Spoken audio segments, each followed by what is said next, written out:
Hello everyone and welcome to LexMania channel. My name is Anna Agu and I'm co-founder and partner of Lex Law Office.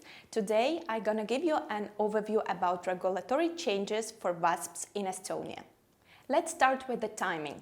On the 10th of January 2022, the draft of the Money Laundering and Terrorist Financial Prevention Act was presented to the Parliament of Estonia. It's passed 3 hearings and it will be in force since 15th of March 2022. Let's talk about the aim. The main purpose of the changes in the current regulation are related to the Moneyvar report and of course the MiCA regulation proposal. As you may know, Estonia was the first country in the European Union in 2017 who started to regulate the VASPs or virtual currency service providers. And now, in 2022, Estonia would like to be again the #1 country in the European Union who starts to regulate the virtual currency service providers on another level. So Estonia is implementing the new rules for VASPs, which will be a long-term and customer protective. And let's talk about the main point, what actually would change for the virtual currency service providers. Number 1, state fee. Before, the state fee for the virtual currency service provider application was 3,300 euros. According to the new regulation, it will be 10,000 euros. And important is to mention, if the company would like to make some changes in the application of the license, it will cost 4,000 euros. Second, AML officer. According to the law, companies should have an AML officer. According to the new regulation, there will be a requirement that only one compliance officer can be related with one VASPs. That means that it will be not anymore possible that compliance officer will serve several companies. Third, changes regarding the members of the board. According to the new regulation, management of the board should be related with Estonia. Plus, members of the board should have a higher education and at least of 2 years experience. Also, there will be a requirement according which member of the board can be a member in 2 companies of VASPs. Fourth, travel rule.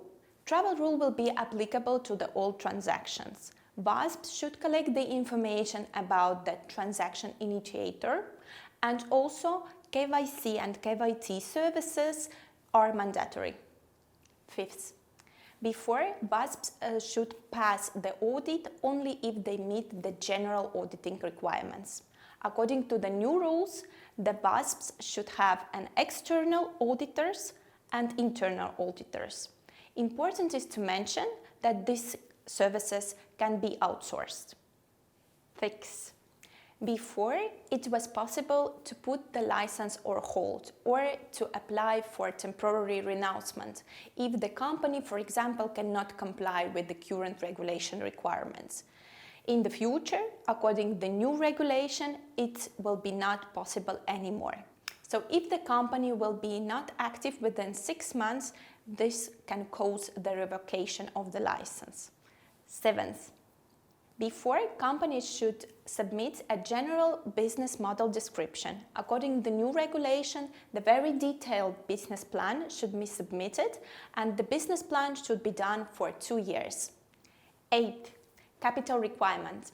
According to the current regulation, the capital requirement for the VASPs is 12,000 euros. According to the new regulation, the capital requirement will be at least 100,000 euros or 250,000 euros if the company would like to provide the crypto remittance service. What is the crypto remittance service? It basically means that it will be possible to send crypto from one wallet to another.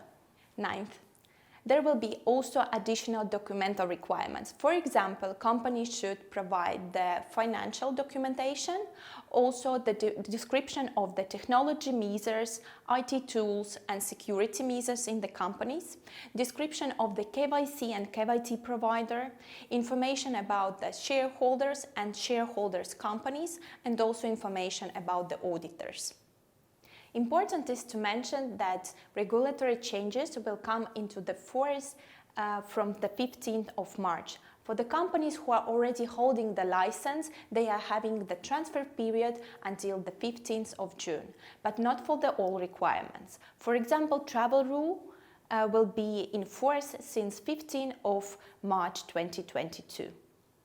So it is important to pay attention which kind of requirements your company should follow and when they will come into the force.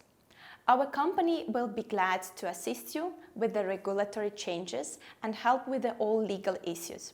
So if you have any additional questions, please feel free to contact us. Thank you for watching. Bye-bye.